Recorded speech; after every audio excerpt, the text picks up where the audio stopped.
Hey Bob, were you able to get in touch around the training? In touch with who on the training? Um, uh, Erica Gattaca, who is our our Dunn representative. I haven't trained in that respect. I don't know. Yeah, she was going to help because I think you may be behind on a few things. Just Her name is Erica yep, Gattaca. yep, and it has another last name in addition to that. But yeah, Okay. Erica. Hope I got that right. All right. I will talk to Kathy about that. Yep, yeah, Erica. That's Doughty is the other last name.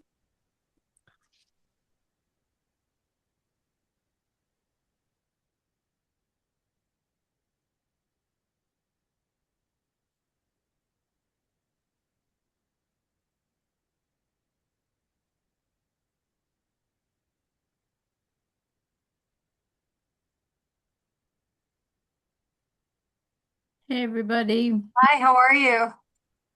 Good, how are you doing? Fine. It's supposed to rain again tomorrow. Thanks again for I everything you've been doing. I know, I don't like the thought of that, I know, me either. especially where we are. I know.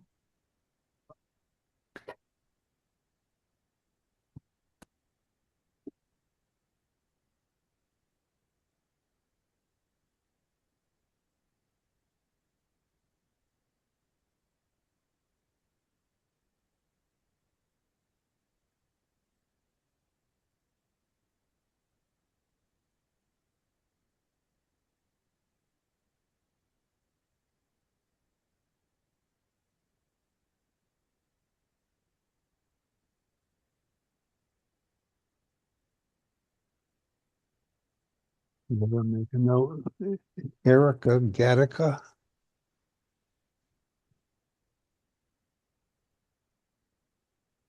Yeah, and then Doughty, Doughty. I'm sorry. Then the Erica Gattaca Doughty, and the Doughty is spelled Doughty,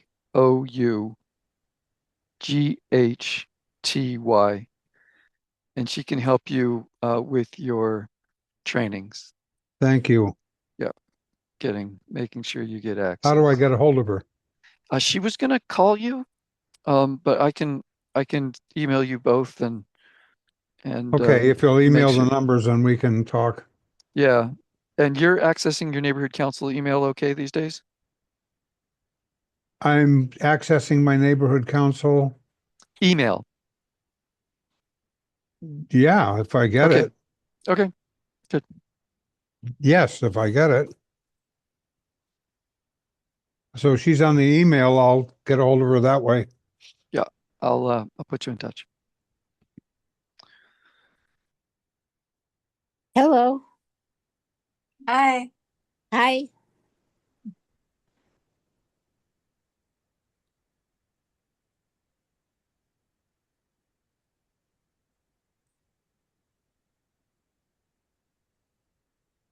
I'll miss you if I don't Zoom with you again and again and again.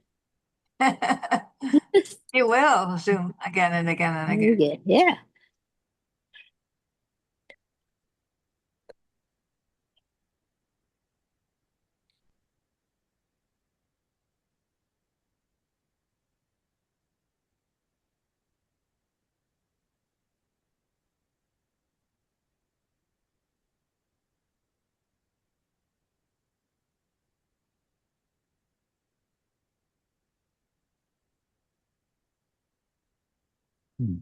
Doesn't work.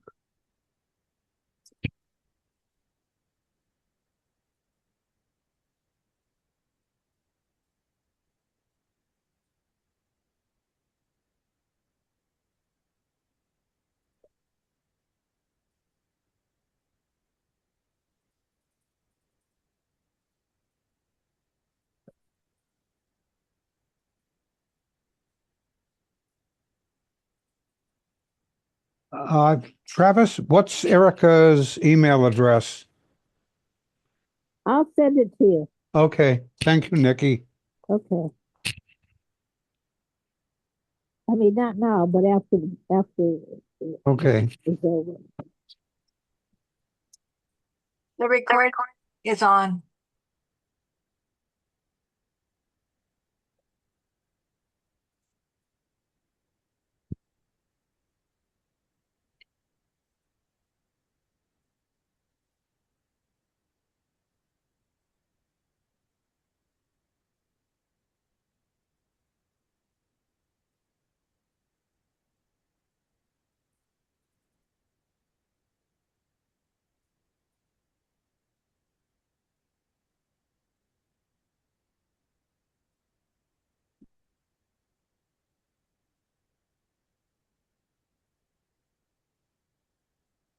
Yes, I am. Sam, I am.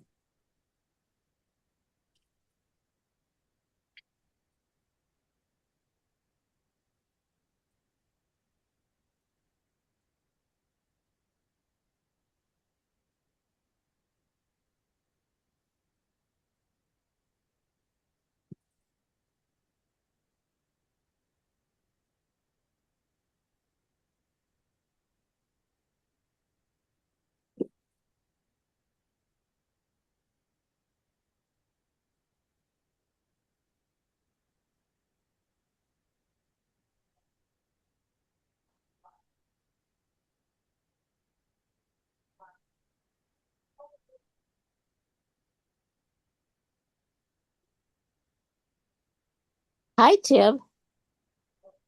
Evening, Nikki. That's me, Nikki, hiding behind an elephant. Yeah, I can see you. Look on safari. It was it was that wonderful safari in the Beverly Hills Park.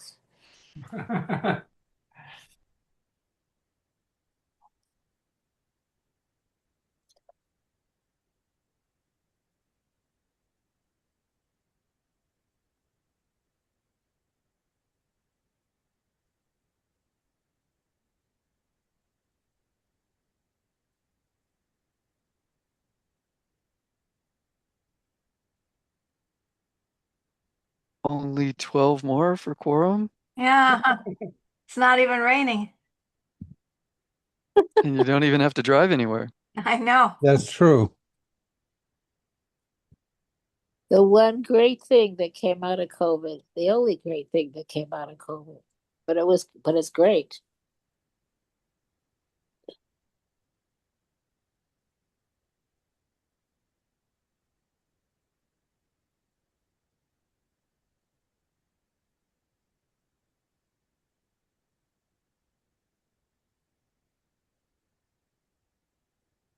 All right, Hello, Kitty. 10 more. Known caller.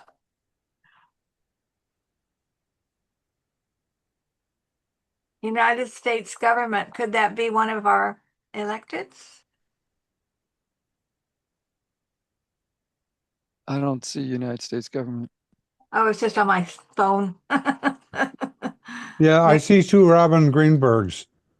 Oh, because that's whenever we get me on the same page as Kathy, she uses my name.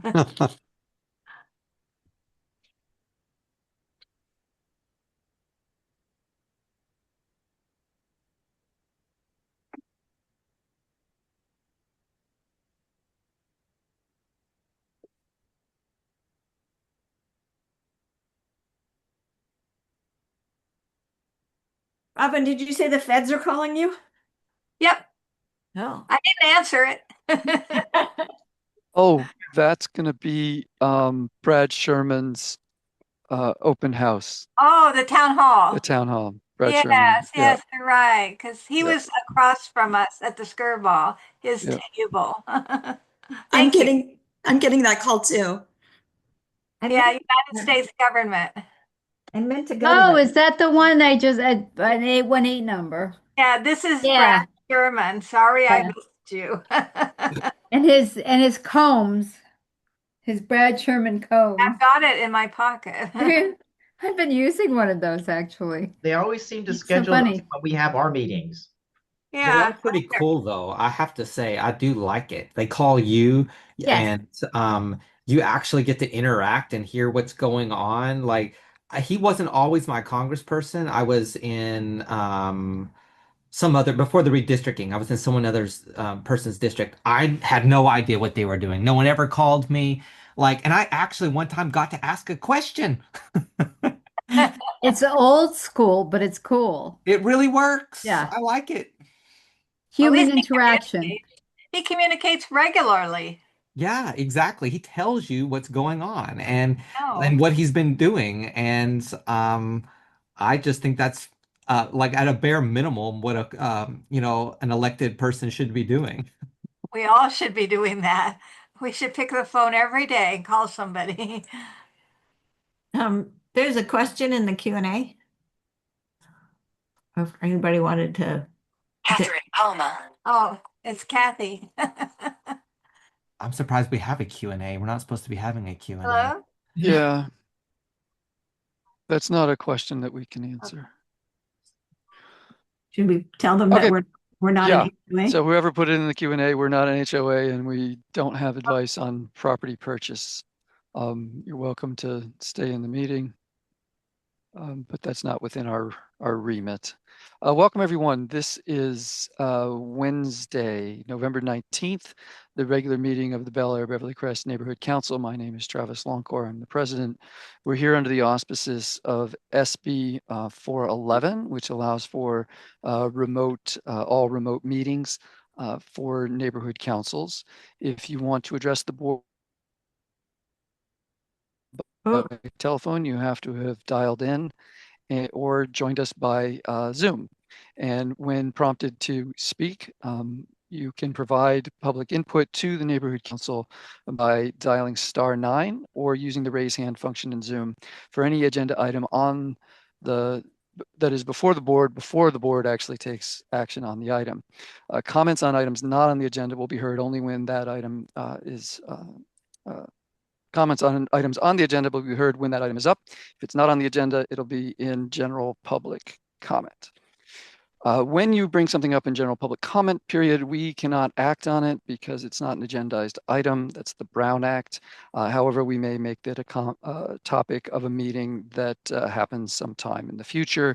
Public comment is limited to 1 minute per speaker unless adjusted. There are a bunch of rules associated with operating online under SB 411 that boil down to the public has a right to speak. And if anything happens that interrupts the broadcast of the meeting or interrupts the public's ability to participate in the meeting, we need to suspend the meeting and restart it at another time with due notice.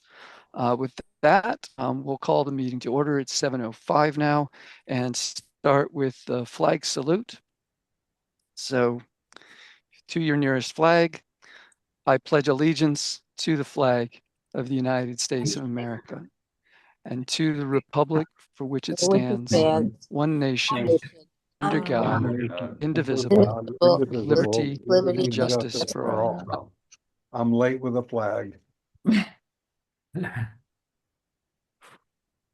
Thank you for that. With that, Secretary Steele, would you Okay. call the roll? Thank you, Travis. Elizabeth Barkahana?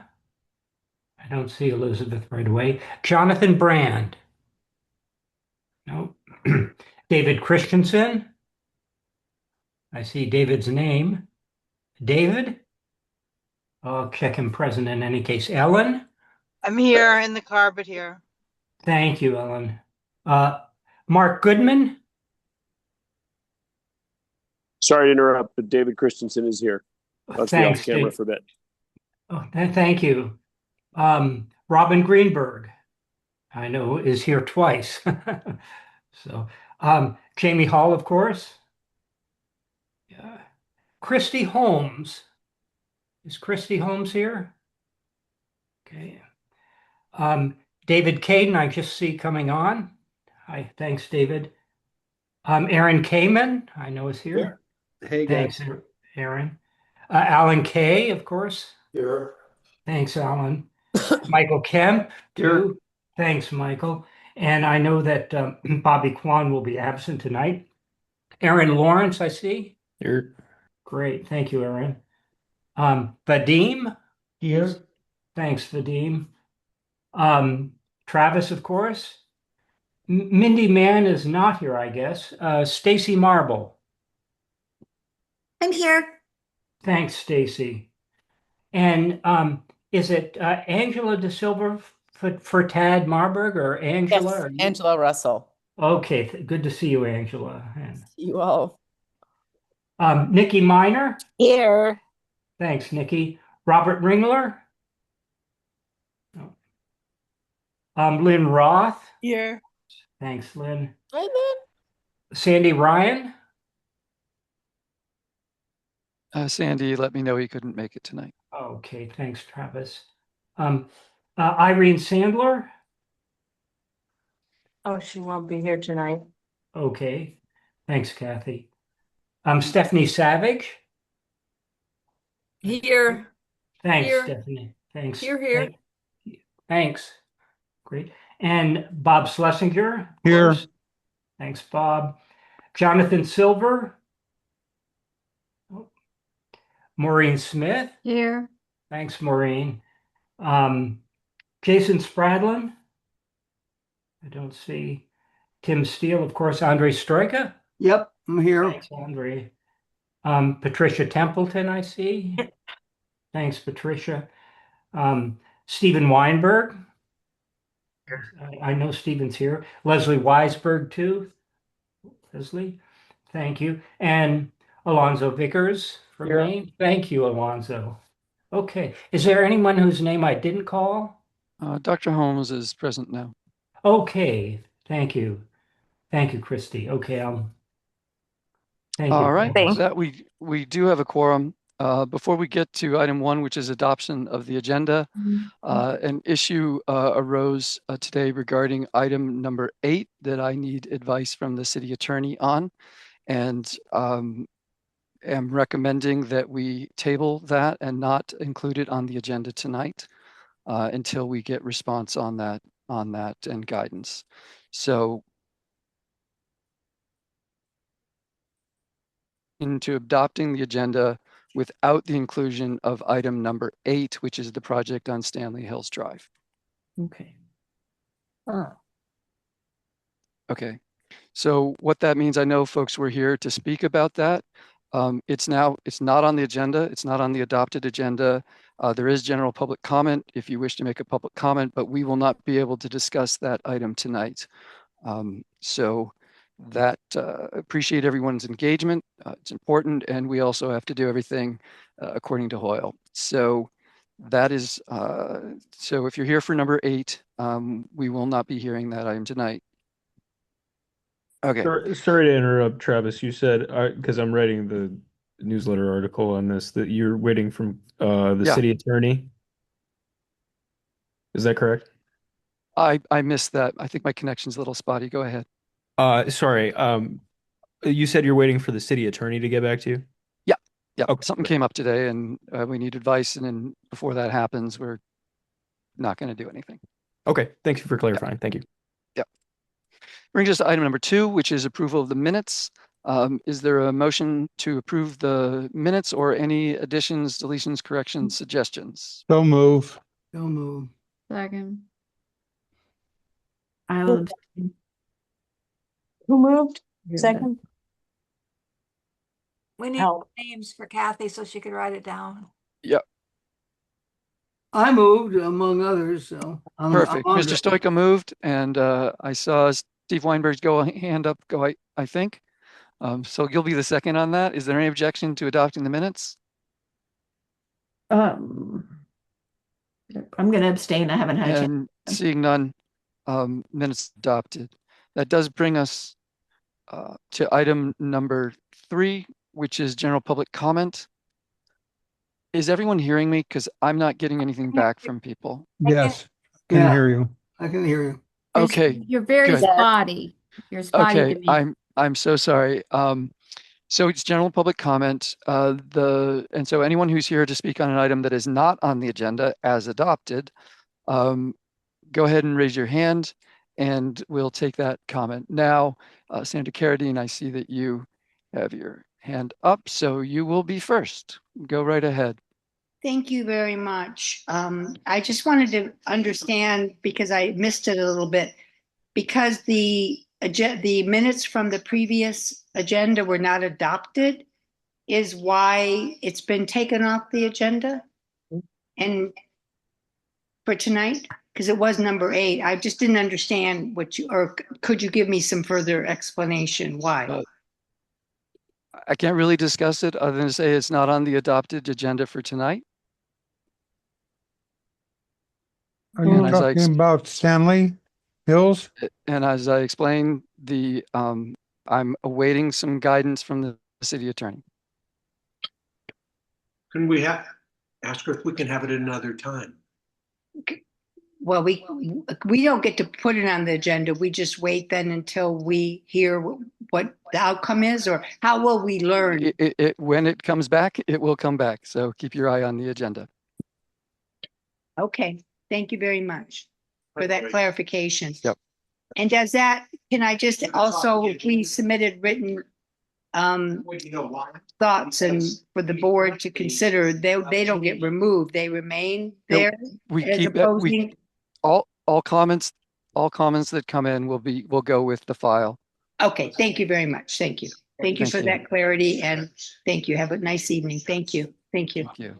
All right. Let's see. Valentina Palermo. Go ahead and unmute. Hi. Can you hear me? Yes. Go Good ahead. evening. My name is, I'd like to thank you for allowing me to address this council again.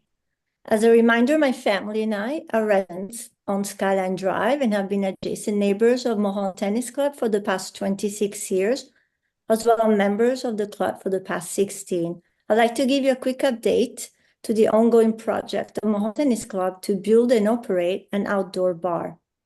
Mulholland Tennis Club is a non-profit equity club that was established in 1964 and was granted a conditional use permit for its operation under restrictive conditions and limitations. Even though 2 years ago, original feedbacks from the city stated that the area is not zoned for an outdoor bar and such expansion, the tennis club has pursued to hire an expediter to move it forward, analyze construction documents, contractors' bids, and has recently paid the requisite filing fee of $17,800 and proceeded with the request of a hearing with the city addressing the zone variance. In other words, they're moving forward full steam with this project. This proposed project includes beer fountains, alcohol stations, sink, dishwasher, refrigeration, and multiple wall-mounted TVs. It's a 21-seat outdoor bar, in addition to their existing indoor one, which, if approved, the outdoor bar is way beyond the scope and nature of the original intent of a family-oriented tennis club. In fact, the club operates already way beyond the scope and nature of the operations, with occurring day and night non-tennis related private events, lighting effects, loud noises, traffic and parking issues, night truck deliveries, and disturbances. An approval of this outdoor bar will only amplify the existing problem and will attract more private parties and catered events that are so detrimental for us living in the vicinity. Despite the very strict CUP requirement, and I quote, that no commercial venture was permitted and that proposed tennis parties are special activities on rare occasions, end of quote, the club employs about 45 employees, an event coordinator, a bar and general manager, all with expertise in coordinating private parties, catering, and events. The club hosts large events such as weddings, non-member parties. They reach out to local party planners in efforts to solicit such events. They now accept credit cards, payments by non-members for dining and activities. It's not only a tennis club, but it has become a venue to rent. It has moved away from its original character. In an effort to oppose the build of this project and further disruptions, we have collected 66 signatures from adjacent neighbors, and we oppose any efforts by the club to change the rules and conditions in place. We respectfully request your and recommendation in opposing such project. I thank you so much for your time and listening. Thank you for that comment. Any other members of the public who would like to speak during general public comment tonight? And I see the applicant from item 8, Mr. Zarin Bakash, arrived. I just want to let you know item 8 is no longer on the agenda for tonight. Aaron McCarran, go ahead. Good evening, everyone. My name is Owen McCarran. I'm a land use attorney at the law firm Alamackins, and we represent Valentina in connection with the Mulholland Tennis Club, which he was just referencing. So just to recap, as Valentina noted, the club has been for some time operating in violation of its conditional use permit and causing a nuisance for Valentina and her neighbors. Among other things, they've been renting out the facility to non-members for, revenue generating events unrelated to tenants, hosting loud parties that impact Valentina's home and the surrounding neighbors. They haven't been abiding by the hours of operation identified in their CUP. For example, they've been regularly open at 6 a.m. for tennis, which conflicts with the 8 a.m. opening time. And they've been, hosting large events that have a range of impacts, including noise and traffic and parking, valet parking that spills over into the surrounding streets. We have attempted to address these concerns with the club. We've had a couple initial meetings during which they suggested, due to the age of the underlying CUP, the conditions are no longer relevant. Ultimately, they did retain land use counsel, but their settlement offers failed to acknowledge Valentina's concerns and just were entirely inadequate. As Valentina mentioned, we now understand they're seeking approval of a variance, which has been in progress for some time, that would allow the operation of an outdoor bar at the property. For the variance to be approved by the zoning administrator, they would need to find that it would not result in a negative impact on the surrounding properties, and also that it wouldn't negatively impact any elements of the general plan. And given the club's conduct to date, it seems impossible for the bar to be operated in a way that would allow the zoning administrator to make these findings. The concern really is that the outdoor operations are just going to increase the noise, the lighting issues, the traffic impacts that have continued over the last couple of years, notwithstanding the efforts of the neighborhood to, push the club to address those. Can you wrap up maybe? Yep. And so given this, we're very concerned by the proposal, and we understand that there'll be an opportunity to discuss this further at the December 2nd meeting of the Planning and Land Use Committee. So look forward to speaking further then, and thank you all for your time, and happy to answer any questions. Thank you for taking the time tonight and speaking. Next will be Claire Willinson. Go ahead and unmute. You have a minute.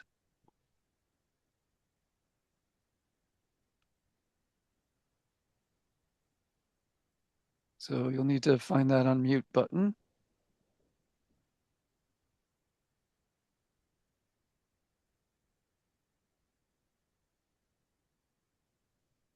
And while we're waiting, is there anyone else in the public who'd like to make comment? Claire?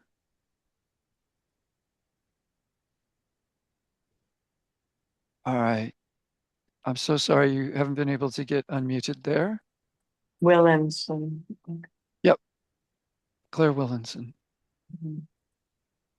All right. Well, I'll tell you what, we can come back to you if you're able to figure that out after the updates from elected officials. We'll go ahead and trail you for that. So if you get unmuted by then, that would be great. Mr. Kamen, you have a question? Yeah, I just don't know if this is the right time, maybe not, to follow up with Mr. McCarran on any of the This would not be the right time. Okay, good. Yep. Is it's it not on our something agenda. is it in planning and land use? We'll follow It is up. something, it has been referred to planning and land use. Okay, great. Great. Okay, so we'll move on to item number 4, keeping number 3 open in case Claire is able to unmute. So representatives of elected officials, I'm going to promote Mandy there. I see Walker for CD4, it looks like.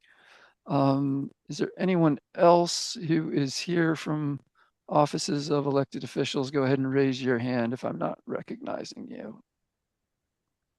And Mandy, you want to go first? Sure. Hi. Welcome. Nice to see everybody. Thanks for having me. Mandy Laughlin from the office of LA County Supervisor Lindsay Horvath. I just wanted to kick off first by saying thank you to Robin and Maureen, and I think Bob was also there at our emergency preparedness event on Sunday.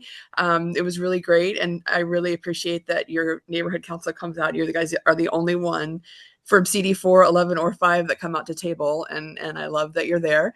It was a really successful event. I think we had about 150 people come through, which was 150 more than I thought would come through because of the rain. So that was really great. And we ended up giving away 115 weather radios and reaching a lot of people. So I thought that was a really successful event. But thanks again for all of your support. And then I just had a couple really quick updates. Tuesday, a couple of different things happened. The board approved a resolution establishing disaster recovery financing, a disaster recovery financing district for unincorporated Santa Monica Mountains. So what that means is that by creating this district under the authority of Senate Bill 782, the county can now dedicate a portion of its future property tax increment from the unincorporated Santa Monica Mountains back into the community without raising taxes.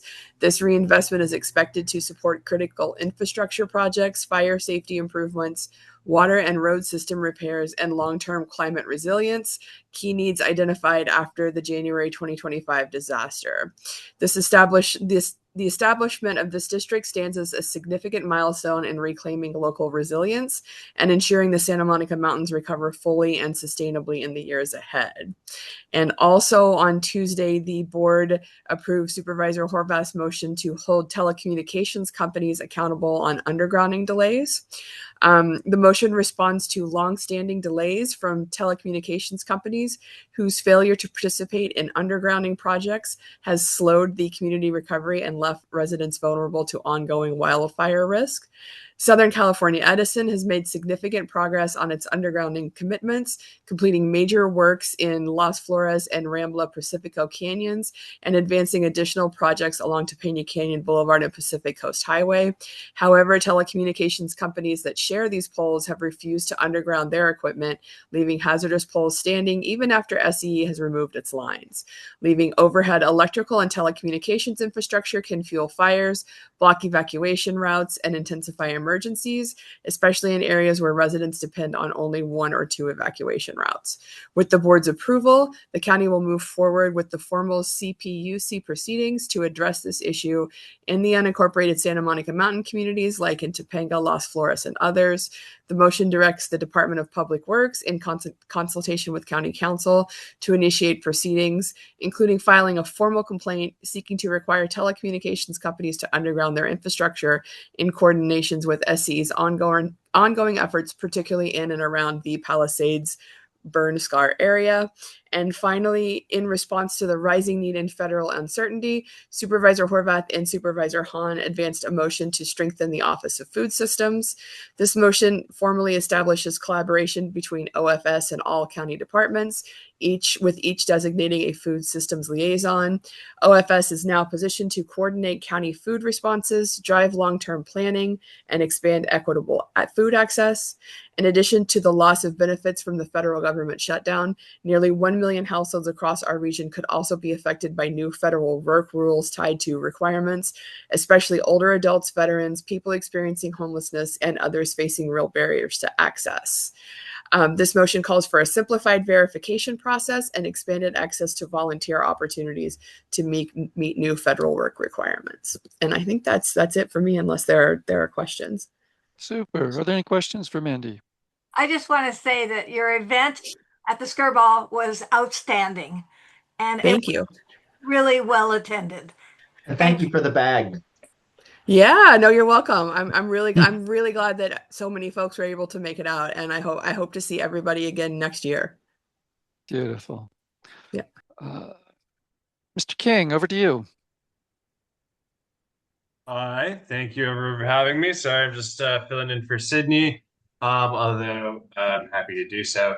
Just a few legislative updates. So, one thing we've been trying to work on legislatively is expanding the unarmed model of crisis response. That's the UMCR groups that operate in the city. Right now, those are operating in some parts of our district. They're not all, and I don't know if it's any of the Beverly Crest area, but we want to try and expand them to all of the city because they've been really effective so far in providing an unarmed rapid response for people who are experiencing homelessness and might be causing issues of some kind.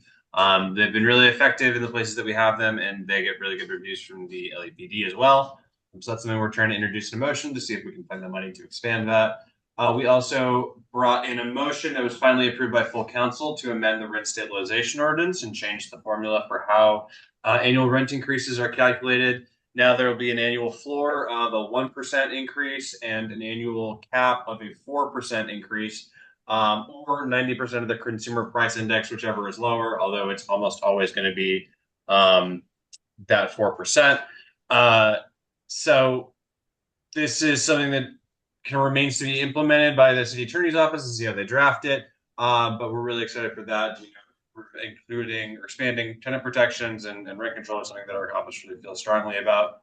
The Charter Reform Commission, which was established by our former chair, City Council President Paul Krikorian, is running a survey about what you would like to see changed about the city charter. So you can find that survey at bit.ly/LA Charter Reform.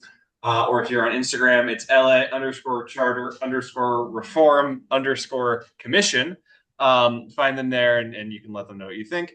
And then we're going to be at Radford Studio Center on the day before Thanksgiving. That is November 26th, doing their annual turkey, well, not turkey really, but community service activities, Thanksgiving meal bag stuffing and distribution. They do over 4,000 holiday meal bags for people across LA.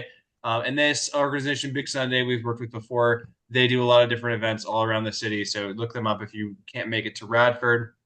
And then we made it through one weekend of rain without any major disasters that I'm aware of. And there's going to be a couple more days. Always let us know if you're in our district and you see something that needs to be dealt with, whether that's a down branch or if it's a catch basin that needs to be cleared out before it's causing flooding. You can just send that to our contact cd4@lacity.org email address for Sydney, and we will make sure it gets to the right person. I think that's all my updates. Great. Thank you. And let me just ask Ellen Evans, if you can stand by to chair in the event my connection gets even worse than it is. I'm having some difficulties tonight. And other people let me know if I'm dropping out too much to be functional. Mr. Hall, you have a question for Mr. King. Just two things to our CD4 rep today. Number one, I want to say how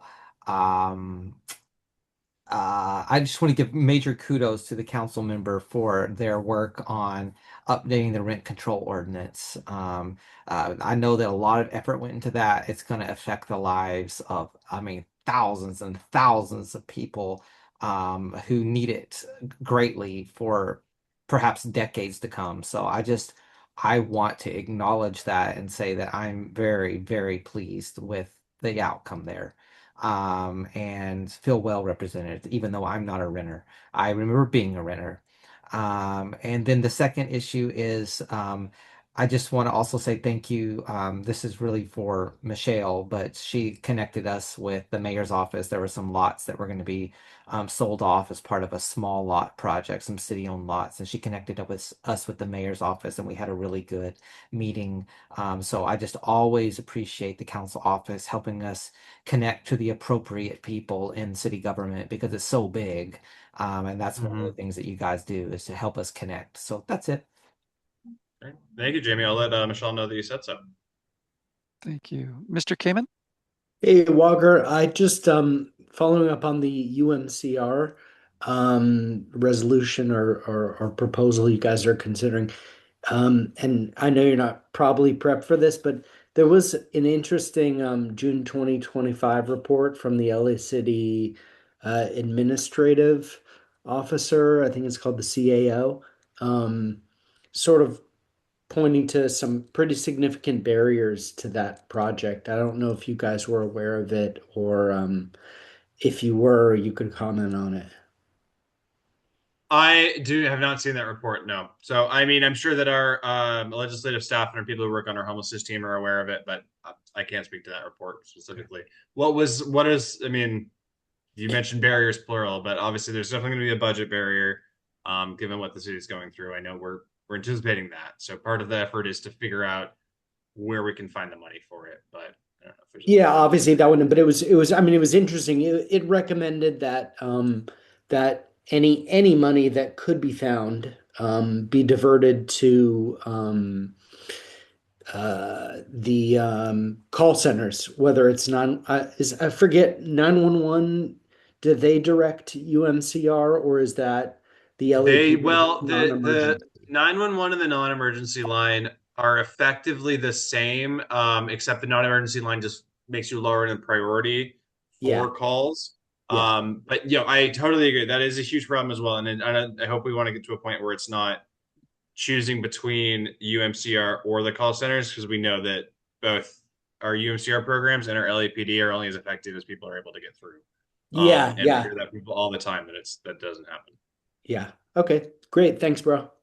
Yep. Thank you. I don't see any other representatives of electeds. Clara, have you been able to unmute? Not yet. Okay, I'm going to put your hand down and we'll move on from there. Thank you. That brings us to item number 5, which is the President's Report. We have an in-person meeting on December 17th at the Tree People site. We'll have a meet and greet potluck, and after the meeting, we'll have a walk out to the memorial plaque that honors our late board member Don Lowe's. And so there will be an email forthcoming that will ask people to sign up to bring some things and RSVP so that we can plan for you plus all of the members of the public who would like to join that as well. The agenda will be fairly light, but it is important, I think, to get together and also to have a chance to see the plaque. The second thing I want to say is thank you to Robin and everybody who goes out and volunteers their time to sit at our table, most recently at the Emergency Preparedness Fair. That is incredibly important outreach on behalf of the Neighborhood Council and is greatly appreciated. May I just say the names of those from our group that were there? Please do. Maureen Levinson, Maureen Smith, Mindy Mann, Tad Marlborough, Vadim Levatman, Steve Weisberg. Yep. Thank you very much. So that brings us to item number 6, which is the monthly expenditure report. Mr. Levatman, you want to take that? Absolutely. I move to approve October 2025 expenditure report as it was attached to our agenda as attachment B. All right. Is there a second? A second. Second from Mr. Kamen. Is there any questions or comments? Any objection to calling the question?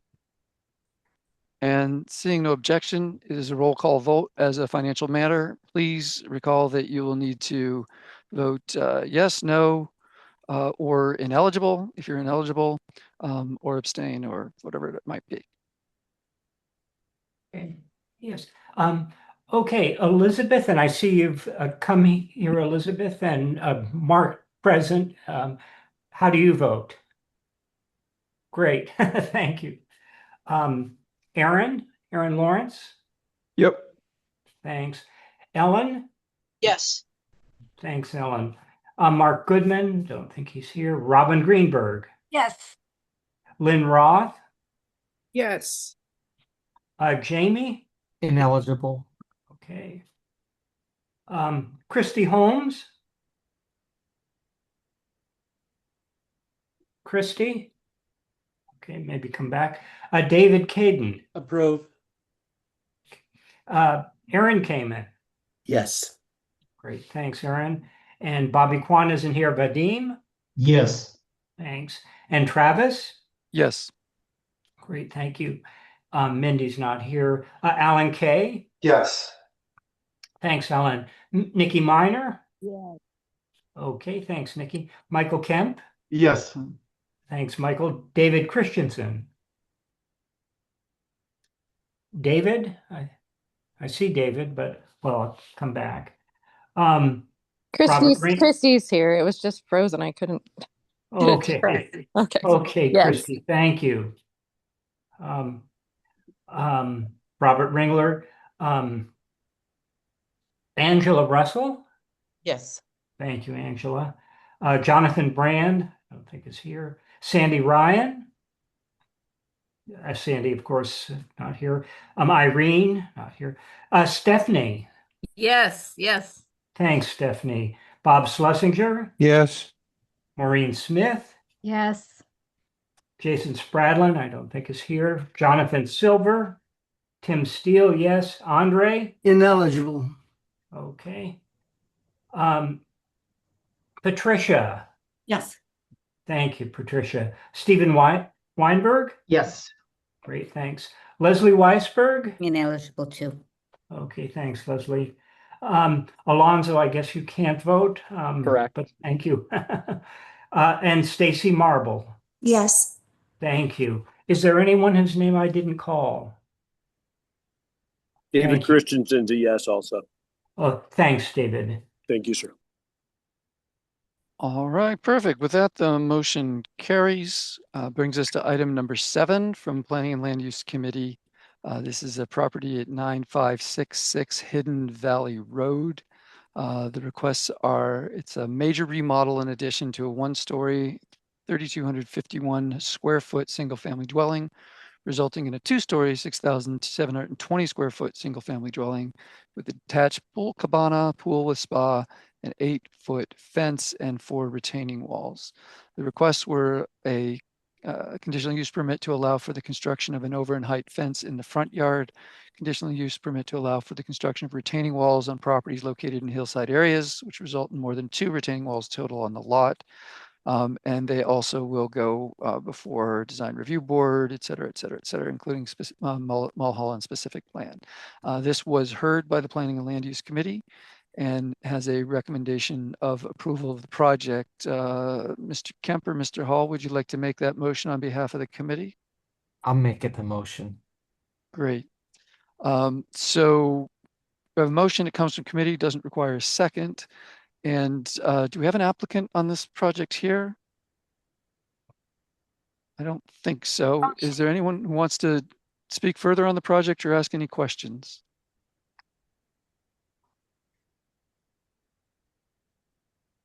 As I recall, it was pretty much agreed that it was a reasonable request. No questions? No one wants to speak? For, against? Is there any objection to calling the question? Any objection to unanimous consent?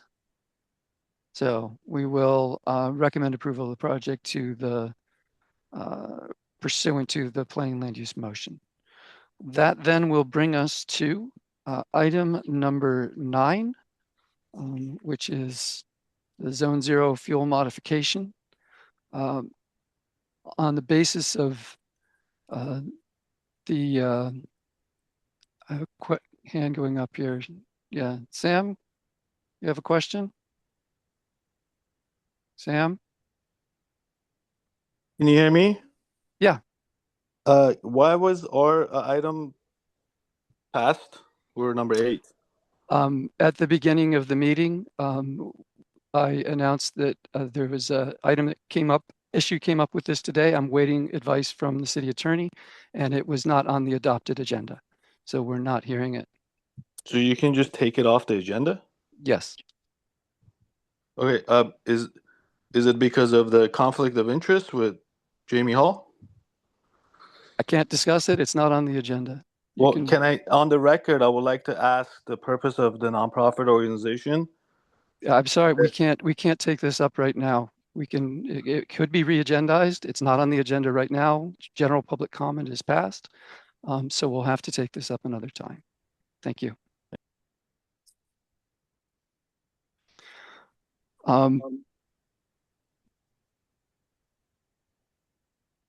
Ruzba? Yes, can you hear me? Yes. So for the record and on the record, Okay, I can't take anything on item number I 8. haven't It's even not on the spoken. agenda. I The time haven't for even that was spoken general yet. public comment. I haven't even spoken yet. Okay. Okay. For the record, you're not willing to provide any information as to the conflict of interest? I've provided all the information that I'm going to provide tonight. You didn't. We want the name of the name of the nonprofit. Okay, so you're talking to me about an item that's not on the agenda. It was on the agenda until we just found out it's not on the agenda. It's not on the adopted agenda. That was at the beginning of the meeting. I let you know when I saw you came in as well that it was not going to be on the agenda. And so if you want to discuss this item, it has to be outside this meeting. Okay, we can escalate the matter. That's fine. Thank you.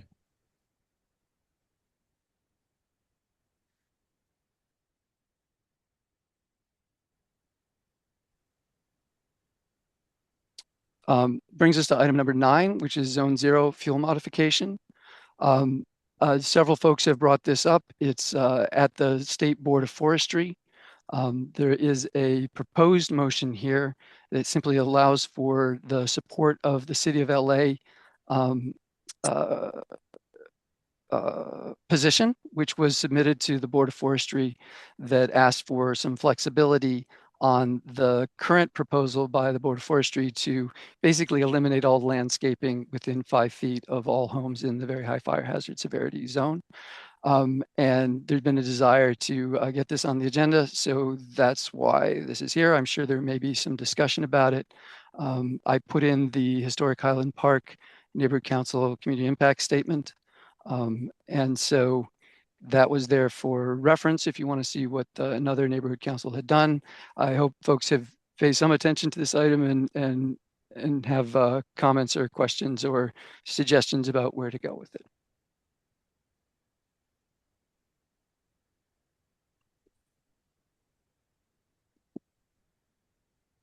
Yeah, Nikki? Yes, the one thing I wanted to mention about this is that the problem of one size fits all is something that really needs to be pared down and dissected, because it's just this whole zone zero cannot be just one size fits all. Everybody has to do that. There are a lot of reasons and different elements to the landscaping and in the hillsides, and that should be taken into consideration. So,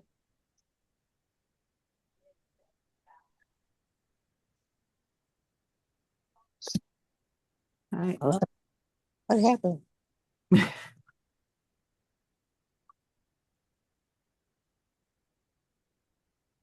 Did we lose Travis? Yes. Okay, Ellen, are you here? I am here, but I'm on the freeway getting off in a second. Can you Okay, Robin, maybe you want to take it. Right. Yeah. Well, Travis, do you feel like you're being heard or not? I feel like you're hearing me, but I'm not getting other people. So why don't you take it from here? Okay, is there anybody that wishes to? Okay, I see a hand up. Elizabeth? Hi, I'm reading the documents and I'm just still confused about what exactly what position are we taking? We're supporting the position of the City of Los Angeles. Which is? It's regarding the imposition of a vegetation-free zone. Yeah, and I did hear that and I can respond. So the position of the city is that a one size fits all rule that is not something that they support. They're Okay, asking so the they're Board of Forestry objecting. for So the city is some opposing zone zero. was it not, the word isn't leniency, flexibility at the local level to achieve fire safety from the zone 0 requirement, which Okay. is from a resistant zone. But they are asking that it not be that live vegetation not be necessarily completely banned there, and that the local government have some ability to interpret that in a way that's appropriate for the local circumstances. Okay. Thank you. So, okay. So just to clarify, the city is opposing zone 0 as we understand it, wants flexibility, and we're voting to support the city in that position. Correct. We're not voting to support zone 0. Correct. Okay, thank you. I have a question. You want to take over, Travis? Yeah, and if I drop out, you know what's going on. Go ahead, Stephen, and then Okay. Nikki, and then Would Patricia. our position be, and the city's position be consistent with the Historic Highland Park Neighborhood Council Community Impact Statement? Because they list all of the things that, the parameters that they're opposed to in terms of the zone 0 tolerance, let's just say. Yeah. Oh my God, the whole meeting froze for a while. Okay. Generate a crash report. Oh my God. Kathy, Okay, we can Kathy. hear you. We can hear you, Kathy. Kathy, we're okay. We can hear. Something came up, but just the Zoom is not responding. Send to Zoom. All right, never mind. We're okay. Yeah. Yeah, so the proposal would be to enter a community impact statement that is similar to and supporting the position of the Historic Island Park Neighborhood Council. Yes. Yeah, I think that makes sense. Yeah, because the city has its own, if you go through the link, it has its own very extensive report that goes into all of these issues as well. They did a good job on it. So, Patricia? Yeah, so I see both sides of this, and I have some concerns about complete no vegetation next to buildings, but I also have concerns about what the alternative might be. And one of my main concerns is the fire department they're not vegetation experts. And when you talk about well-maintained, watered vegetation, even well-maintained and watered vegetation, depending on what it is, can go up in flames very quickly. Some plants are highly flammable, some are low flammability. The ability for the general public to know which is which is really low. It's hard even for people who try to research it to find out which is which. The information is all over the place. And very little of it that I can find is really science-based. And I had given you guys all a link to, and not to, just to be clear, it's not to say that, yes, we should use these plants because they're plants from New Zealand, but I had given you guys a link to a site, it's through Lincoln University in New Zealand, where they're actually doing research on individual plants. They basically put them on a special plant barbecue to see which ones are flammable and which ones aren't. And then they use that sometimes with the help of AI to come up with a list of plants of low flammability to medium flammability to high flammability. And some of the things that I've read that they put out have said that it's not always what you would expect. They've had some surprises about what is highly flammable and what isn't highly flammable.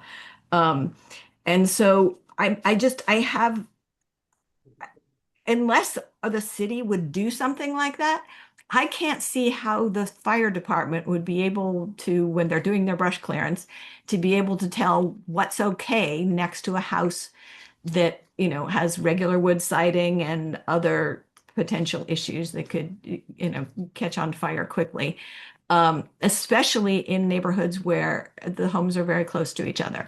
I know there's been a lot of research about that vegetation may not matter that much, but then there's also, I've seen research that says it does matter very much when homes are very close together, which is what we have in most of the city of LA. And my other concern is who is going to police whether or not the vegetation stays well maintained.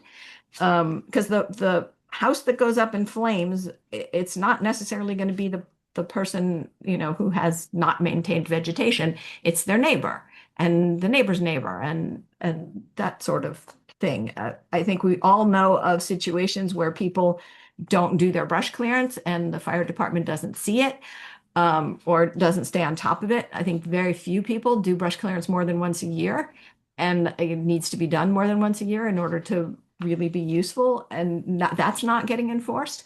We know that the state requirements for new vegetation, which is that they be less flammable than the average native plant, is not being enforced. Nobody's checking it. Nobody's enforcing it. And so I have concerns that a zone 0 with nothing, you can't have any vegetation near the house is very easy to enforce. I have concerns about making that fuzzier, about whether or not, one, it would be enforced, two, whether people would know what to plant, three, whether the fire department, when they drew their brush clearance, is going to know, that this particular plant is highly flammable versus that one that's not.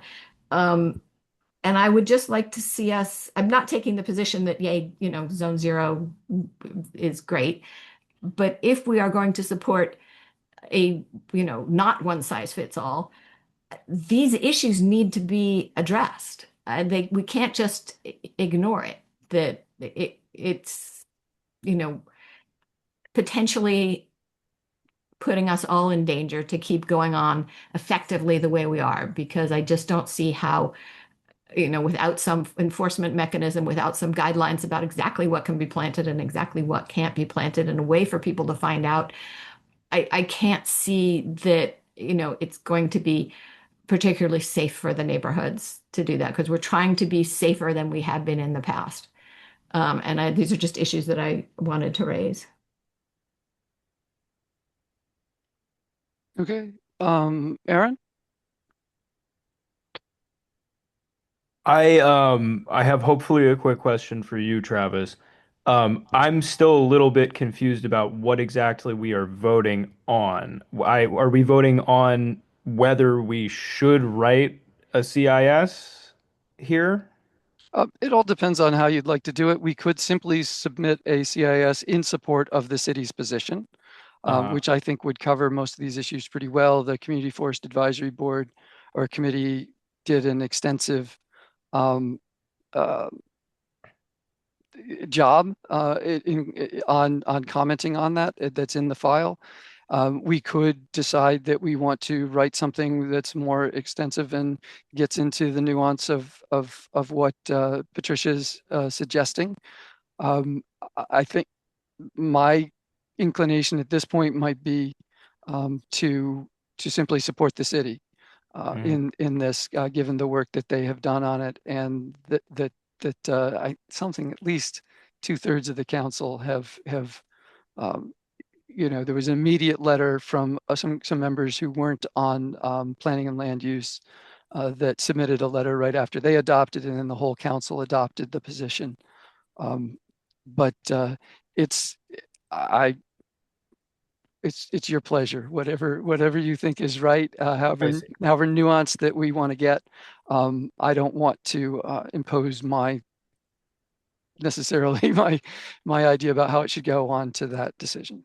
So we're deciding how we are going to respond to this. I see. Yeah. Okay. I have one additional thing. If the city's position is, hey, we need a little bit more local control specific to particular locations, I would imagine that's consistent with what you were just saying, Patricia. And I would imagine that would be a part of that local control. I don't know how that goes into how we respond, but just putting it out there. Yeah. So do you want me to respond to that, or? Sure, if you'd like. Sure. So I am concerned that the city, left to its own devices, based on previous things they have done, maybe. So, for example, with the wildlife ordinance, to get back to that, among the preferred plants that the city recommended were some highly flammable plants. for the hillside areas. And I'm a little concerned because it's hard to balance, right? Fire safety and wanting more native plants, which tend to be, generally speaking, they tend to be highly flammable. Of course, there are ones that aren't, but there are a lot that are. And so I'm I'm concerned that the city may not be as fire safe or as thorough, maybe I should say, as it should be when making up the rules. And I'm concerned, if they're advocating for just, yes, you can have well-maintained vegetation near your house. Well, any vegetation?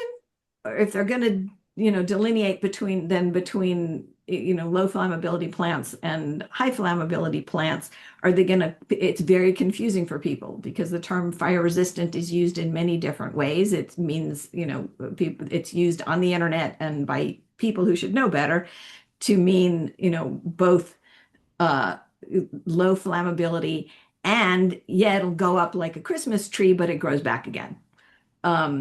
And so I have concerns leaving it sort of to the city's best judgment based on the past without kind of encouraging them to, if they are going to deviate from, kind of no plants next to the house, to have it be really science-based and not, and really rigorous about how it would be enforced and, how the plants would be chosen and, that sort of thing. Might there be different rules for homes with wood siding versus homes, with non-flammable siding? But, and how would be getting that granular possibly work when the fire department doesn't have time to check our brush clearance all that well? I mean, they're doing the best they can, but I'm concerned. Sure. Leslie, go ahead. Patricia, I want to applaud your concern, and I believe that it is important that not only the city but the state, because this is a state issue, not just a city issue, begin the good work of a thoughtful exploration of this issue. But I think what we're pushing back on here, and I attended or listened to many of these hearings. In a rush to try to solve a problem, there's been dramatic overreach here and misunderstanding of the actual nature of the problem. And I think that that's really what we have to be responsive to tonight. It's not that I disagree with you, Patricia. I actually agree with you. There needs to be a thoughtful examination of the issue and some thoughtful solutions brought to bear. So I hear your concern. I think we all understand the concern. I would imagine that Travis, of all people, is very concerned. But I also think it's important that we respond appropriately and support the city here, because this is dramatic overreach with consequences that are ultimately going to be, I think that there will be dramatic unintended consequences. That's my comment. Thank you. Thank you. Mr. Hall? Very well said. You basically said what I wanted to say, Ms. Weisberg, but I just wanted to kind of remind everyone what we're doing tonight, which is going on record saying we agree with the city that the proposed regulations are not good for the city of Los Angeles, and that this one-size-fits-all approach isn't going to work for us. Especially considering, the fact that we have very small lots, and the regulations were kind of designed for lots where it would be easy to, larger lots where it would be more easier to accommodate some of the regulations. So and this is a very time-sensitive matter. The board is supposed to adopt the regulations by December 31st. Our city moves at a glacial speed. And what's important now is for us to support our city's position, seeing as these regulations are going to apply to us disproportionately to the rest of the city, seeing as literally every single square inch of our neighborhood council is in the very high fire hazard severity zone. So I agree with Ms. Templeton, but I acknowledge what we're here to do today. So I support the motion. Thank you, Mr. Lawrence and Ms. Evans.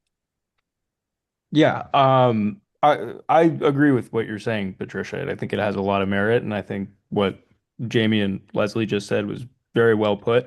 My comment was more to get that level of granularity and detail that you're looking for. I think that we have to support the city in having local control in this, because I don't think we're going to get there if the city's or the state is calling the shots. Ellen? So I just want to bring up that there's a lot of concern that these zone zero requirements will be used by insurance companies to deny claims in the case of fire, where they would look on a Google Earth image and see that you had like plants within the 5 feet and deny a claim that they should be not denying. So I actually would like to make a motion that we support the city's position and that we include in our CIS request that they also support prohibitions from insurance companies using zone zero in bad faith to deny claims. All right, so that's a motion. Is there a second I'll to that second motion? that. A second by Mr. Weinberg. Just- Okay. Yeah, Yeah, Patricia? Yeah, just from a legal standpoint, insurance companies already, if they do something in bad faith, they're already in trouble. Regardless of whether or not the city tells them they can't do it in bad faith, they theoretically can't do anything in bad faith to begin with. So I think you might want to just say using, and it may be premature too, because if they do allow vegetation next to homes or certain kinds of homes, I'm not clear how insurance companies would be able to tell, if it, I mean, maybe they could, if it was, clear from from a bird's eye view that it was dead and not a lot, it was dead vegetation and not alive vegetation. But it just, the second part may be premature. Is all I'm saying. Yeah, Ellen, did you? Yeah, I want to just clarify that it's support for any future state legislation which limits the ability of insurance companies. We were requesting the city to support any future state legislation that limits the ability of insurance companies to deny claims based on plants in zone zero. So that we would add that to that, we would like them to do that as well. If that legislation comes to pass in the state. You mean if the legislation passes that zone zero means no plants, if the site of plants within 5 feet should not be allowed to be used for denying claims? If on a theoretical future, it would be support for a theoretical future state bill about that, which could happen if the rigid regulations are passed, even if they're not passed. So it is in advance of legislation, but I think it's worth bringing up that concern. Okay.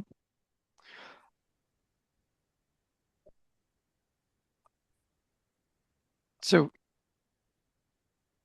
is there any discussion then of that motion? So we have a motion to support the city's position with the additional comment of supporting, I think, future legislation that would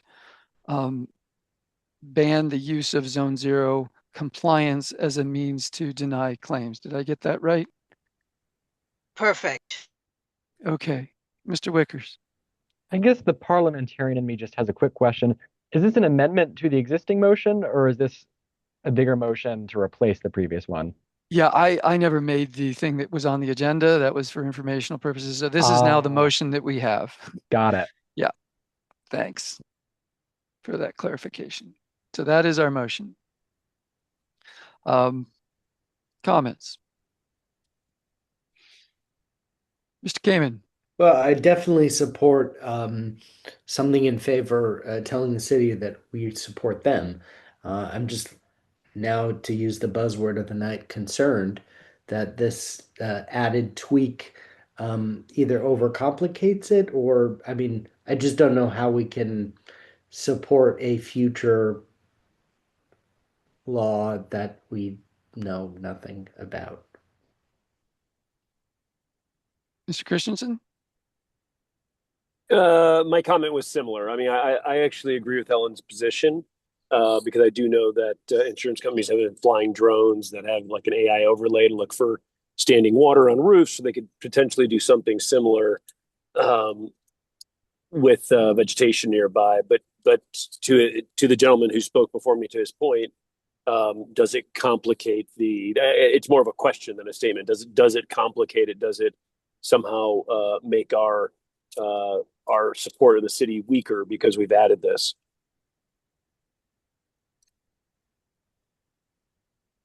Nikki, your hand's up. She's muted. Yeah, Nikki, you're muted. Okay. Yeah, my thoughts on this whole conundrum is that at least the city's trying to do something to hold back on rushing this thing through. And as Leslie mentioned, I mean, I have no idea what the unintended consequences could be of denuding the hills of fire, the fire hazard zones of any plants, because that's what it would amount to, and that would really cause a problem. Nobody would know how to expect it, or nobody knows what to do about it. So it's good that, that at least the city's trying to do something to hold back and be a little more reasonable. And as well, I think Ellen's addition is very good because it puts in a safeguard. So I think all the elements are covered, and I think we should just go ahead and for a change, support the city. Done. Yeah. Okay. For a change. Any other? So just as a little background, right now the Board of Forestry is still deciding which of 4 options around the sort of landscape vegetation it wants to take.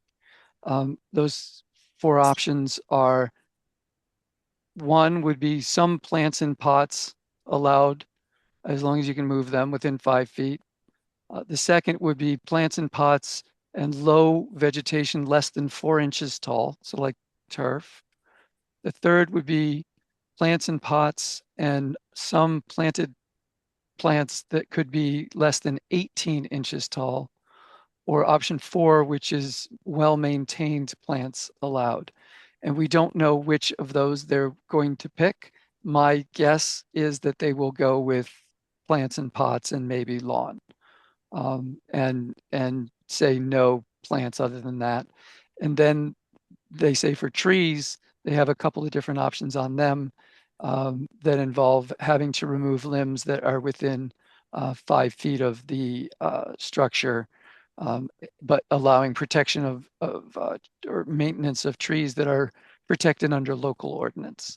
So that is, and there's 2 options there that are under consideration. The statement of the city, I do believe, is to ask for the well-maintained option, which is option 4. So, and on that point, Patricia, there every time I see examples of the problems with plants, it's a few species that are very clearly known to be issues. It's juniper, pampas grass, incense cedar, ones that accumulate a lot of dead wood on the inside. And there's the idea of local control would be that inspectors could say, yeah, I know you can have well-maintained plants, but you really need to get rid of that one for safety's purpose. And that would be consistent with AB 3074, which is the law that requires the creation of this ember-resistant zone. Just to speak to that for a second. So for example, I have rosemary. It's not within 5 feet of my house. And I also have a holly tree, which I'm redoing my house. I was planning on keeping it, but I looked them both up, for the actual and they're both highly flammable, right? And even like had somebody come and do a fire thing at my house, and they're like, oh yeah, you can keep the holly. And so, but then I looked it up. Apparently it sends off volatile gases when it burns, that it lights the air on fire. Who knew? Right. So I'm concerned that, I mean, and how would we expect the fire department to know? So that it's a concern without the city or the state putting out some extensive list of what's flammable and what's not. I just have very huge concerns about the well-maintained, is just extremely concerning to me, because if my holly tree goes up, the house that's 7 feet away could very easily go up because of my holly tree, or if my holly tree lights my house on fire. It's then so the holly tree is coming down, but I just think it's so well maintained, is so fuzzy. Yeah. That it's really not all that useful in and of itself. So that's just, my concern. And I'm not, and I don't want to say that, I'm certainly not for clear cutting. I have seen one of the things I love about my street when I bought my house 30 some years ago is that it was a very tree lined street. And we've lost a lot of trees on on the way, whether it's from construction or the fire department or whatever, and it's changing the character of the street, not in a good way. But I think if people had better access to what could they plant that would be, and from a scientific standpoint, because I also hear people saying oak trees don't burn. Well, oak trees certainly do burn. I've seen them burn myself. So accurate scientific information, I think, would be super useful to people. And I think if the city is going to have more latitude with what can be in zone 0, it needs to make sure that people can easily find accurate information, accurate science-based information.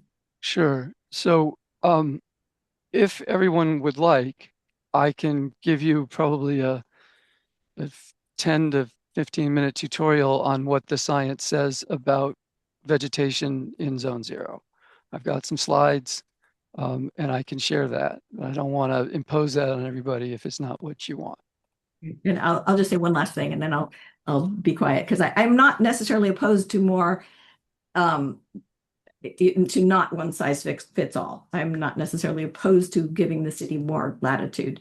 I'm just concerned with what they'll do with it, because they haven't been all that responsible in the past.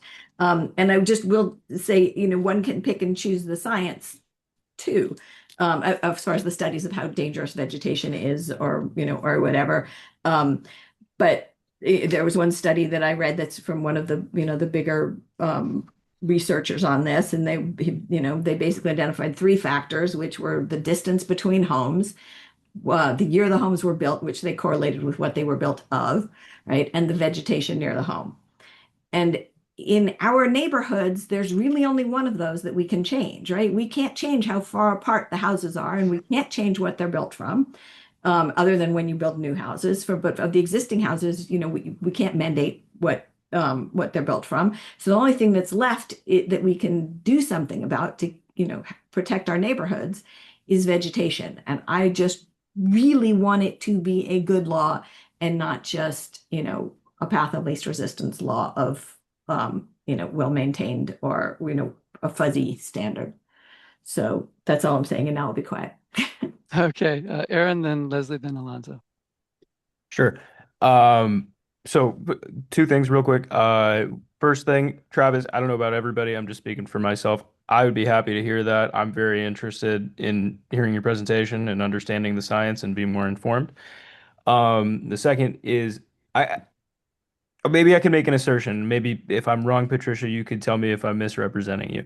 It sounds like we're all in agreement that the state level control, which would be the most general, or no one, it doesn't sound like anyone's in favor of having 0 plants around their houses. And the discussion that we're having right now is more about what goes into the letter that we're writing, or our response specifically. I mean, it sounds like we do have consensus on that. And It doesn't seem like that's what we're doing, like the actual contents of our response is what we're doing tonight. I don't know. Am I missing anything? Does anyone disagree with that statement? I think we are doing the content of the response. I Well, guess the motion would be just sort of a blanket support of the city's position, along with, at the moment, support of any future action that would ban using Zone Zero to deny claims. So that is, in fact, where we've gotten to at this point. Okay, I see. Okay, yep. So Leslie, go ahead. I too would very much appreciate a presentation from you, Travis. That's number one. But number two, we've spent 30 minutes talking about this at this point. And I would just like to encourage us to be able to, it's not that I don't think that this is very important, but I would like us to be able to consider moving forward too. Sure. And we don't have anything else on the agenda tonight, so we're good to go. Or we can let you out early. Alonzo. I'm a native plant lover. I think this is a great conversation to have. It's a little later where I am, so I'm just going to jump off because I have a big test tomorrow. But please continue. I'll see you all a little bit later. Bye-bye. Thanks, Alonzo. Angela. I'd love to hear what you have to say on this, Travis. I think it's hugely interesting. I think the whole thing is running ahead of itself. If I look around my neighborhood and every tree within 5 feet of a house would be cut down, there's nothing left. And the rest of the world is planting trees everywhere to reduce temperature in cities, to do all kinds of things, and we're chopping them down. I don't even want to think what this neighborhood looks like without trees. Sure. I'm very curious. Good point. Because I it's agree. hotter than what it was. There's going to be erosion instead of fire. You're going to have floods running down the hill. If I take out the trees in my hill, that's the one thing that everybody says I need so that the hill doesn't come down on me in the Right. rain. Yep. So it's kind of all great running out there and doing the first thing that comes to mind. And then the trees within 5 feet of the house. I mean, the big trees that are around here, they might be 20 feet away, but when they burn, they're just going to fall down on my house too. So where is the limit? We just cover it all with concrete? I'm baffled by this idea, but Yeah. again, I'd love to hear what Travis has to say. Yeah. So feel free to call the question if people want to go home and. Can I just say something about pots? Yep. Thinking about the vegetation that grows around the house. You take that out, replant it in a pot, it becomes much more dangerous because it doesn't live as well in a pot as it lives in the earth. So that part of a solution is just bizarre to me. Anyway, I think we all really want to hear your presentation, so please go for it.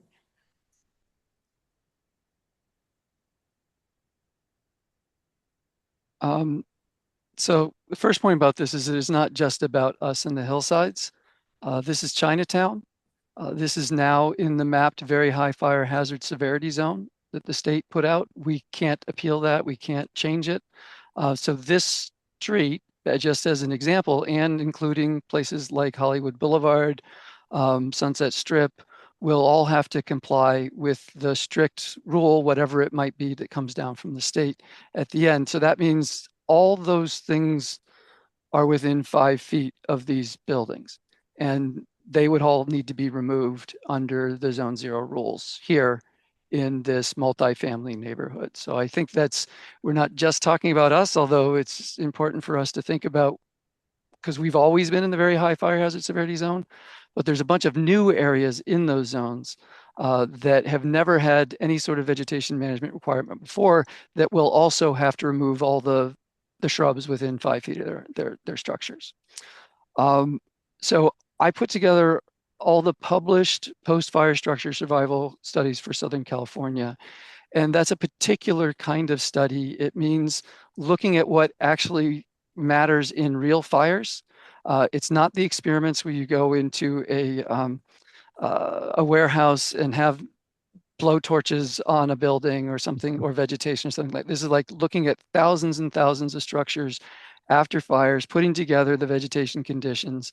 Some of the more recent ones, and I'll point out which, specifically look at vegetation within 5 feet of structures, and looked at Southern California because other systems, coniferous forests, are very different than the chaparral that we have.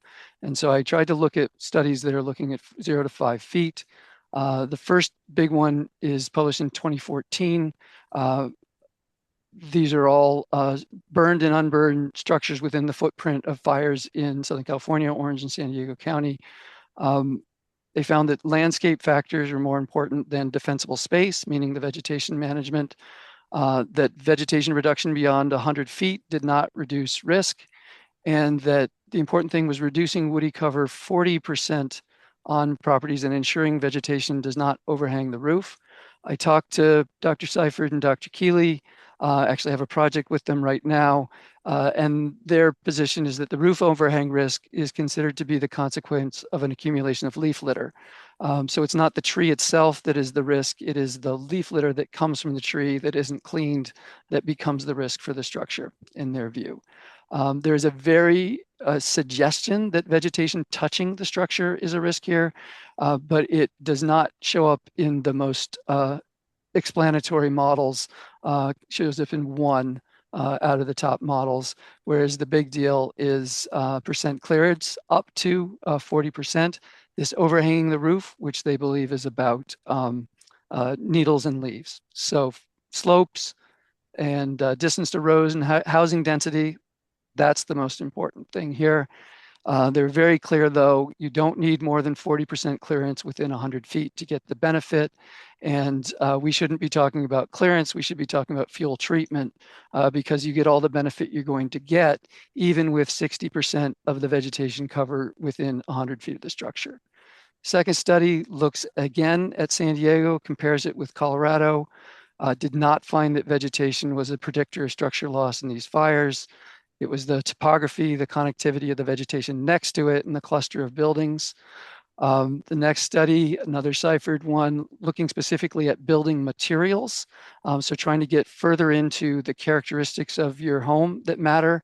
Found that stucco is good, dual pane windows, tile roofs.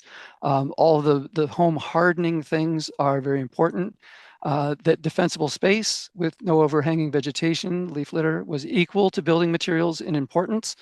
But together, those two things account for about 14% of the variation in loss of structures in those wind-driven fires.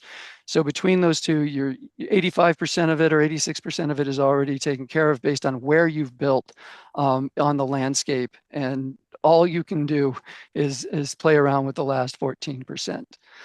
Study looking at the Thomas Fire, the early days of it, and this one's important because they did specifically look at the vegetation within 5 feet and found that 5 feet explains about 9% of whether a home burned in that area. However, within that 5 feet, it wasn't the vegetation proportion, it was the presence of fences.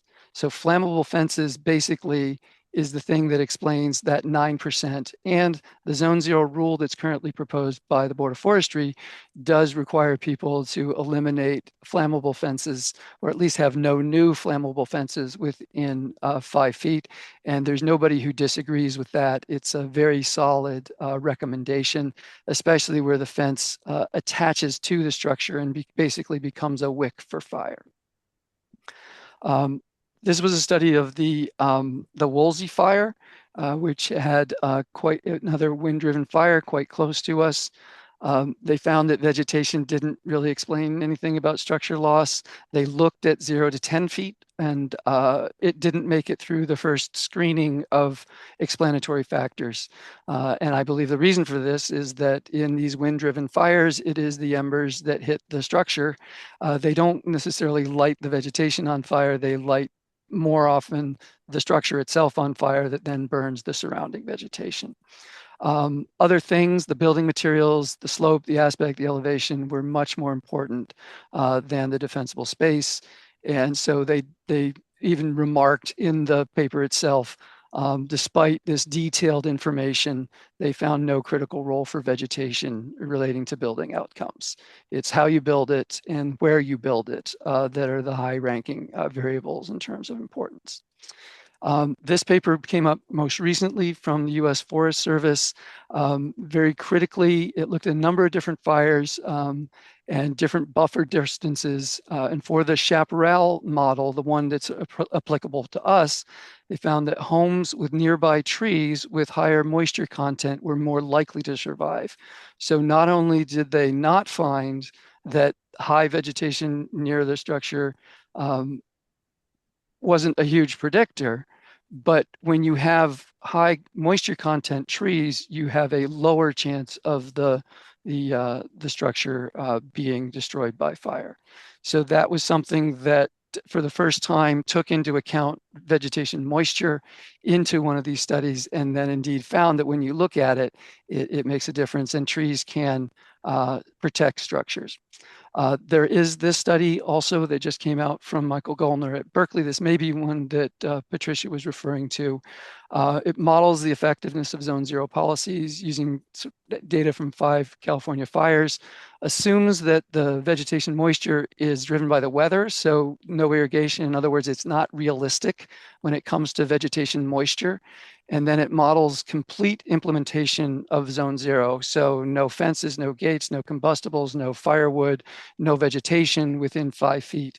And if you imagine that is feasible, it finds that structure spacing and hardening are the most important, but that the vegetation does matter.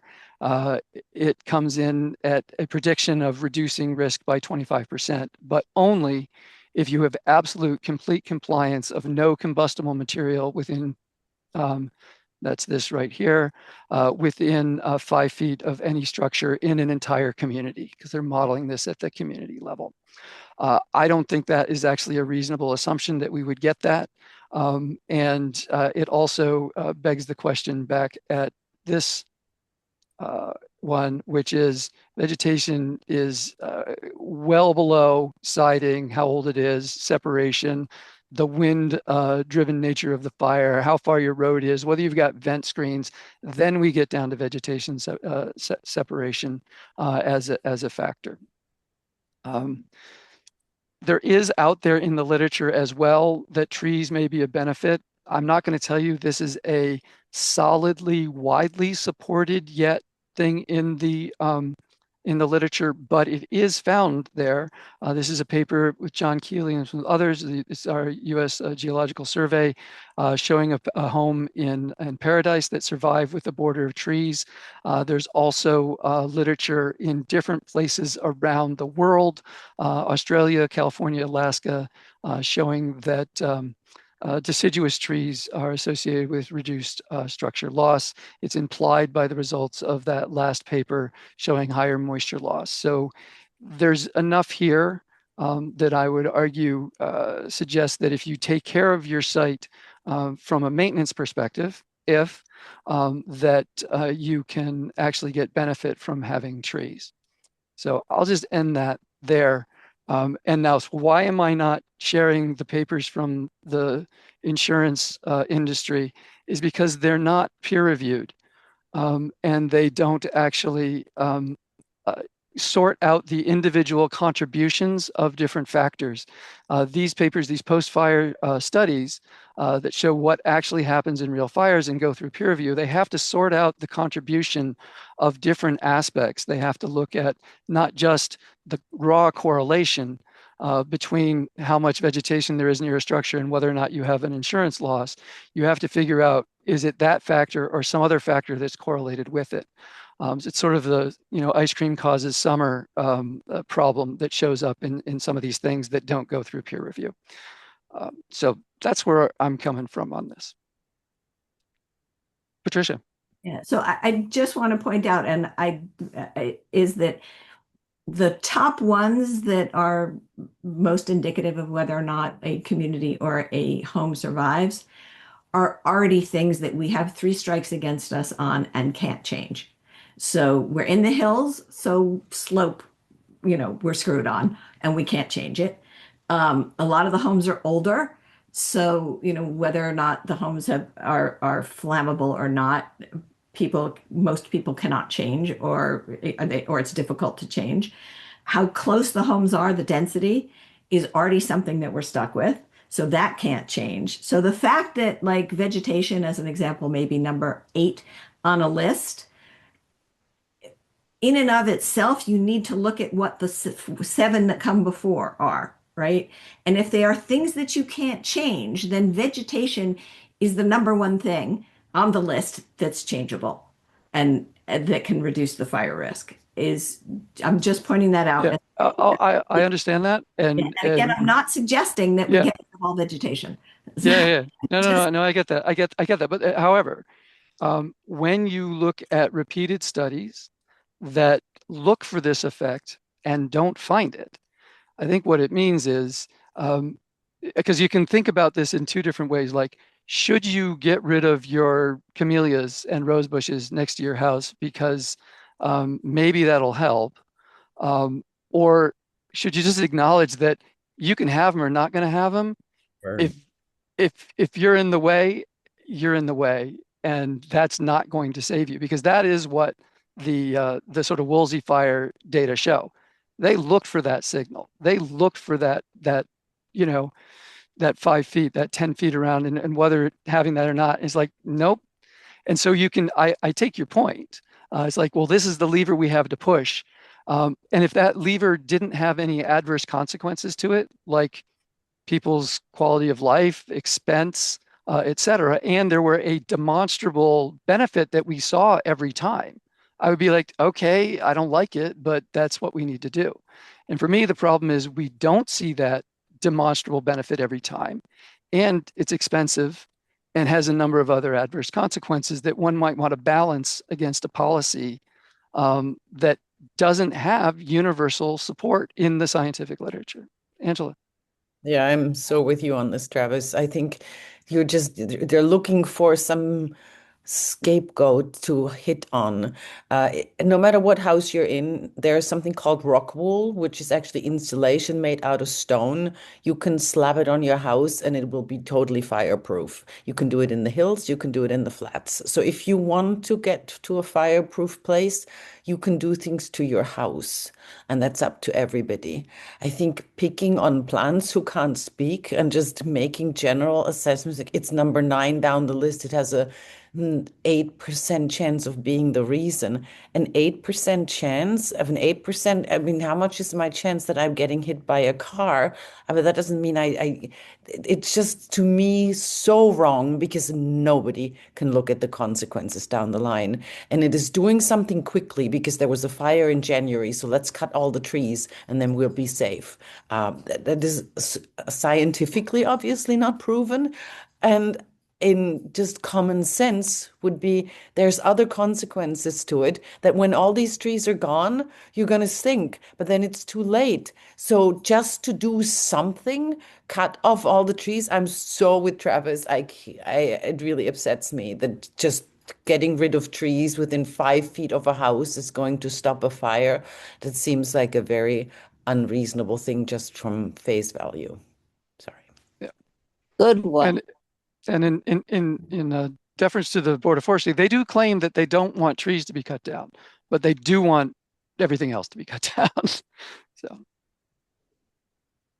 Yes, but they're going to allow pots. I mean, personally, I hate pots. So I mean, what can I say? But I don't think it was Nikki who said, yeah, you put things in pots, it dies, and then you have the dead plants there in the pots. That's lovely. Produces absolutely no oxygen, does nothing. Stop.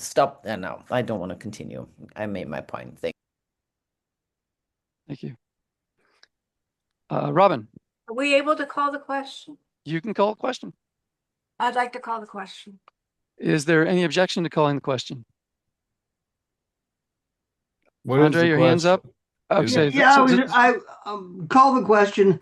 I just wanted to know whether this is being recorded, because I'd like to have the last 10 or 15 minutes to play for my emergency preparedness committee. I think your lecture is very valuable and the responses have been very valuable, and thank you for that. The record light is on. Yes, we are being recorded. Thank you. And there is a version of this on YouTube. I gave this talk to Los Angeles Audubon. And Great. so it's there and searchable and available. So the question is to support the position of the city of Los Angeles regarding Zone 0 and add that we would support future legislation that would prohibit using Zone 0 as a means to deny insurance claims. That is the question. So without objection, we can take a vote on that. And hearing no objection, all those in favor, say aye or raise your hand. Probably raise your hand.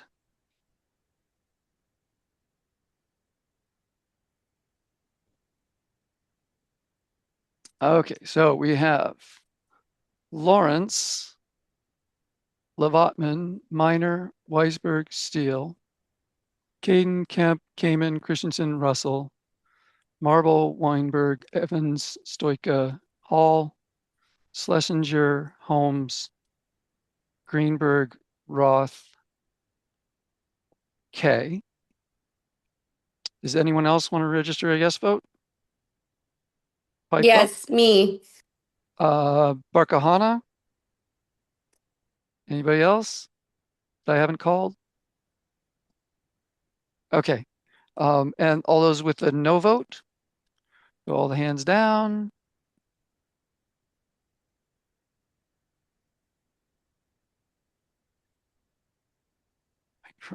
Lower all attendees' hands. Okay, so Stacy and Jamie, your hands need to go down.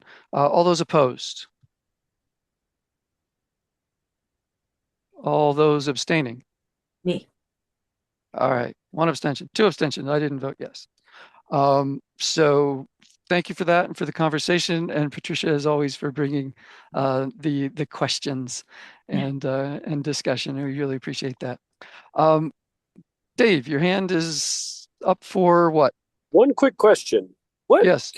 What's the point of the pots? Is it that they can be rolled away from the house in case of emergency? The point of the pots was, and originally they're like, you get to have X number of pots that you would move away from the house during red flag days.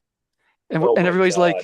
like, everybody's like, wait a minute. So how about people have mobility issues? Yeah, how about right, elderly? How right. about, Or even someone mentioned a house that's 7 feet away. What are you gonna do? Roll it towards yeah, their house? exactly. Where are you gonna put it?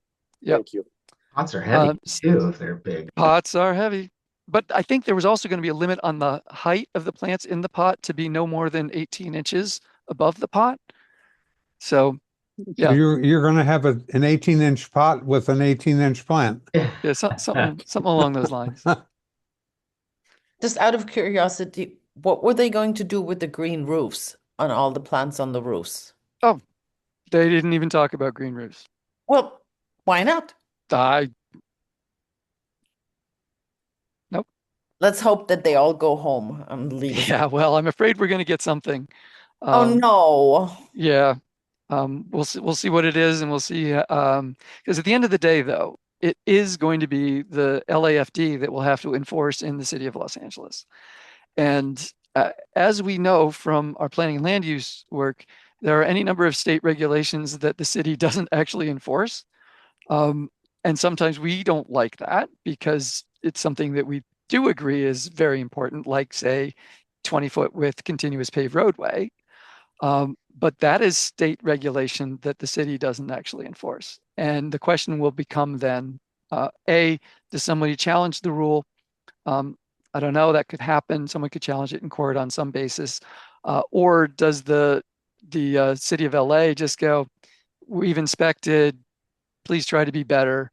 We'll see. Because I think there are instances, and there's a great comment letter from the Getty Museum that demonstrates how many of their actual displays would have to be removed because they lie within the very high fire hazard severity zone. They have complete art designs and landscape designs that go within 5 feet of buildings, and they have a whole letter that shows and mocks up the things that they would have to remove on their campus, and in fact campuses, in order to comply with this, with no consideration of the fact that they're next to an inflammable brick or stone building. UCLA faces the same things because in theory these would apply to UCLA, the northern part of campus. There may be some flexibility because we're part I'll put my UCLA hat on. UCLA is part of the state, and so we have our own fire marshal. But in theory, we should be then removing in the sculpture garden and north, even next to a brick parking garage, removing the vegetation that falls within 5 feet of it in order to protect that structure. Because they haven't written any flexibility in to take account of the type of structure that you're next to. And who's driving all this? The governor is. I suspect it is also a strong desire of the insurance industry that companies. seems to be the behind this quite a bit. So they're gonna give us a rebate if we do it? No. They actually do get couple dollars. Yeah, theoretically, if your house is hardened, you theoretically have lower insurance rates. 2 to 8%. My neighbor's pine trees that are hanging over their roof, and there's 2 feet of needles on them. If anything happens, they're 20 feet away. They're so big, they're gonna fall onto my house. So the 5 feet makes no difference here. Right. It is And so yeah, and those needles are a real problem, so They are, maintenance, but it is our responsibility in the hills to take care of that. Yeah, but I mean, it's also our responsibility in the hills to clear our brush, once it gets big, not just once a year. And, with the late rains we've been having recently, you should be doing it at least twice a year. And how many people, what percentage of the people clear their brush? We do every year. I do, but I suspect the vast majority of people don't. We have our gardener do it. But I suspect the vast majority of people don't clear their brush, 2 times a year or more. again, I clear my brush, but the pine trees that are from my neighbor's property, this is kind of cute if I take off my grass. But Pine trees, there's 50 trees of pine needles that haven't been cut in 10 years. Really? And I'm taking away the grass? Huh? yeah, pine needles that are falling on your neighbor's house, and they'll, in a fire that'll light your neighbor's house on fire, and then your neighbor's house will light your house on fire. No, the needles will blow over. There's something called wind in a fire. It'll just go really quick. They also don't trim their palm trees, which I do. It's very expensive, but if you have palm trees, you got to trim them. You have to trim the palm Those trees. those big leaves, they're called fronds or something. What are they called, Travis? Fronds. Right. They just fly all over the place. There's palm trees here in my neighborhood that haven't. No, and I think LAFD is pretty good about enforcing on palm trees. At least I get those notices. Not at all. I mean, No? at the fire department here, I've asked them because once one of those pine trees died and it was about to fall. So at that point, they kind of came. But the billionaire above me has never cut their brush. The other billionaire down the street had not cut the brush and then was welding outside on top of the grass. That caused a fire with helicopters, and it made no difference. None. That report was suppressed. We never got it. It's people being idiotic, no matter what money they have. And a 5-foot defense around my house is not going to protect me against people who weld on grass, on dead grass. Yep. Very important topic. Thank you for the conversation. Does anybody has any good of the order? I did. We're meeting in person next month. Yes. I do. I have one quick thing. I agree with Andre. I think that I mean, Kathy, if you can send me the recording of this, I don't mind clipping Travis's presentation. And Travis, if you don't mind, I think it'd be great to post on our YouTube. Sure. Well, he has a YouTube separate LA Audubon Society. We can just use that one. But as far as the conversation goes, you're welcome to. Either or, I think something regarding, resembling that presentation would be great for our YouTube channel. Excellent. Are we going to discuss the menu for next meeting? Oh, right. Yeah. So go ahead. Travis was going to send a letter out to everybody asking everyone what they're going to bring. Now, I don't know if it's going to be, he's going to do send the spreadsheet out on Google Drive, or just say, write to Kathy or Kathy, Robin, and Mindy like last time, and that worked out fine. So whichever way he goes, you can respond to Are the you email. talking about food at the Tree People? Yeah, what you're going to bring in terms of food. And also if you're going to, we're going to look for RSVPs for attending the walk so that we know how many people to plan for the walk as well. But also plan to bring enough for, last time it was bring enough for 10 people of whatever side dish or salad or main course or hors d'oeuvre or whatever part you're going to go for. So Travis is going to send a letter out on that. So just be ready for that, unless you want to answer the question now. Bob's bringing meatballs. Who said that? Who said that? I did. Okay, Bob. I should be bringing meatballs. Robin? I was just saying that Bob's bringing meatballs. If there is somebody else that has something that they really like to make or bake or bring, just let us know either now or in a form of a letter or written statement. And I just want to say that nobody else has the Tree People. We're the only group, the neighborhood council, that has the Tree People. That's a very special thing to have. And we've been spending all night tonight talking about trees. This place is available for us to use. We're so lucky. And we're supposed to use this evening that's coming up as a recognition of our ability to invite more stakeholders to join us, to learn, to watch what we do, and to be a part of it. So please use this evening that's coming up. Don't just come with someone and come with some food and come and walk the walk to see the plaque for Don Lowe's. Come and be a part of it. It's your night and it's your Tree People. Great. Thank you, everybody. Thank you. We will adjourn. Good night. Night all. Thank you.